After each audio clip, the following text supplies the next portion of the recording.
জুলাই গণ অভ্যুত্থান পরবর্তী সময়ে ডক্টর মোহাম্মদ ইউনূসকে নিয়ে দেশের মানুষ যে আশা বা যে ভরসা নিয়ে বাংলাদেশের এই তত্ত্বাবধায়ক বা অন্তর্বর্তীকালীন সরকারের প্রধান উপদেষ্টা করলেন, সেই আশা ও প্রত্যাশার জলাঞ্জলি দিলেন স্বয়ং ডক্টর মোহাম্মদ ইউনূস। তিনি উপদেষ্টাদের চাপে, রাজনৈতিক দলদের চাপের কারণে বাংলাদেশের কাঙ্ক্ষিত যে জুলাই ঘোষণাপত্র সেটা থেকে তিনি সরে এসেছেন এবং তিনি যে ঘোষণাপত্রটা করেছেন এখানে অনেকগুলো ইতিহাস, অনেকগুলো বিকৃত শব্দ এসেছে এবং যে ইতিহাসগুলো সত্যিকার অর্থে আসার কথা ছিল ডক্টর মোহাম্মদ ইউনূস তিনি সেগুলো করেননি।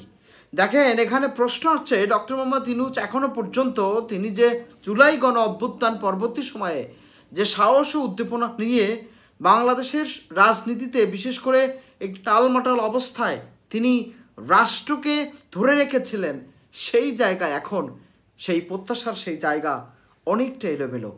প্রিয় দর্শক শ্রোতা, আজকে আমরা এই ব্যাপার নিয়ে আলোচনা করব, কারা কেন কিভাবে ডক্টর মোহাম্মদ ইউনূসকে ভয় দেখিয়ে এই একটা জুলাই ঘোষণাপত্র করলো, যারা যেখানে বাংলাদেশের এই জুলাই গণ অভ্যুত্থানের শহীদদের ব্যাপারে, এমনকি জুলাই গণ অভ্যুত্থানের আগের যে ঘটনাগুলি ঘটেছে সেই ঘটনাগুলোকে উল্লেখ না করে যেন তেন করে একটা ঘোষণাপত্র করে তিনি আশা ব্যক্ত করেন যে খুব শীঘ্রই এটাই স্বাক্ষরিত হবে।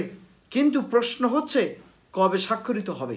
প্রিয় দর্শক শ্রোতা, যারা আমার ভিডিওগুলো দেখে থাকেন, প্লিজ সাবস্ক্রাইব আওয়ার চ্যানেল। গণতন্ত্র এবং রাজনৈতিক সুশৃঙ্খলতার জন্য গত 24 আগস্টের 5ই আগস্টে শেখ হাসিনা পালিয়ে যাওয়ার পরে কার্যত 4 থেকে 5 দিন বাংলাদেশের কোনো সরকার ছিল না, পুরো অরক্ষিত একটি বাংলাদেশের মতোই ছিল। কিন্তু সাধারণ জনগণ অতন্ত্রী প্রহরীর মতন বাংলাদেশকে আগলে রেখেছিল।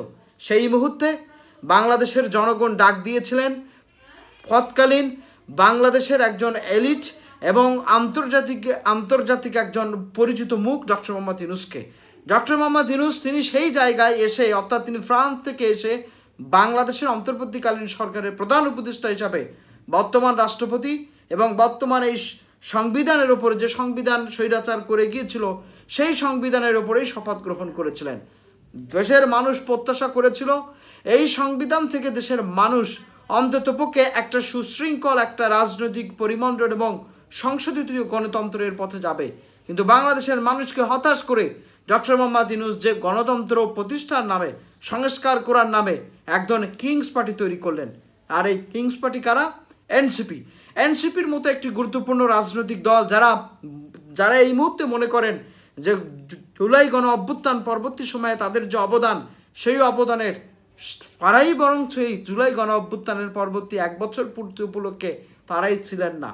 কার্যত নাহিদ ইসলাম থাকলেও অন্যান্য সদস্যরা, বিশেষ করে সারজিদ, হাসনাত সহ অন্যান্য যারা ছিলেন, তারা এই অনুষ্ঠানে হাজির হন নাই। কারণ তারা জানে যেটা একটা সুপরিকল্পিতভাবে একটি রাজনৈতিক দল তার অবস্থানকে ক্লিয়ার করার জন্য, তার আগামীতে সরকার গঠন করার জন্য তারা সরকারকে, এই বর্তমান সরকারকে যেভাবেই বলছে ঠিক তেমনিভাবেই তারা কাজ করে যাচ্ছে। প্রিয় দর্শক শ্রোতা, বাংলাদেশের গণতন্ত্র এবং রাজনৈতিক যে শিষ্টাচারের কথা বলা হচ্ছে সেই জায়গায় সম্পূর্ণ উপেক্ষিত।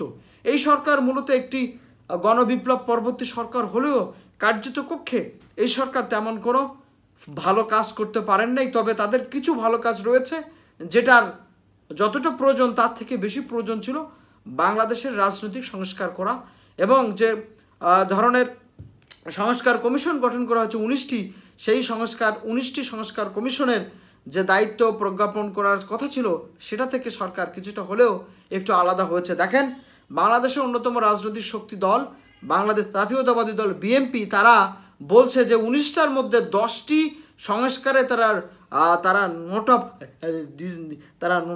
অফ রিসেন্ট দিয়েছেন। অর্থাৎ তারা এটাকে মানতেও পারেন অথবা এটা তারা নাও মানতে পারেন, এই ধরনের একটা নোট অফ ডিসেন্ট দিয়েছেন।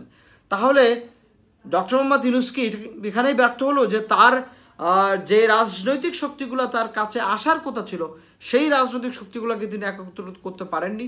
তবে এই পরিস্থিতিতে যদি ডক্টর মোহাম্মদ ইউনূস আগামী 6 মাসের মধ্যে একটা ইলেকশন তৈরি করেন, বাংলাদেশের কার্যকারিতা আবারও একটি রাজনৈতিক সংকট তৈরি হবে।